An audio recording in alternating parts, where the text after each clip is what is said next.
ایک بادشاہ خود تو رحم دل اور نیک مزاج تھا، مگر اس کا بیٹا اتنا بے رحم اور تلخ مزاج تھا کہ جب جب دیکھو غصے میں تیوری چڑھائے ہوئے نوکروں کو ڈانٹتا ڈپٹتا مارتا پیٹتا ہی نظر آتا۔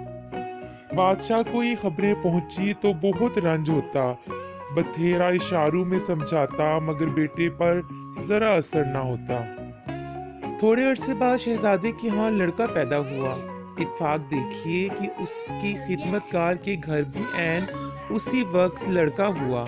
بادشاہ نے محل میں جا کر دونوں لڑکوں کو ایک پلنگ پر لٹا دیا اور شہزادے کو بلا کر کہا، تم ان میں سے اپنا لڑکا پہچان لو۔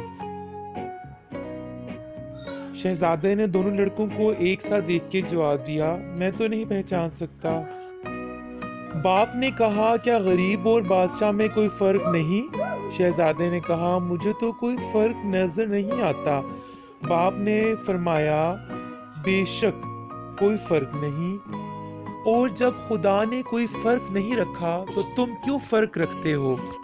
اس سے ہمیں یہ سبق حاصل ہوتا ہے کہ یہ تمام مخلوق خدا کی بنائی ہوئی ہے، کسی کو بھی حقیر مت سمجھو۔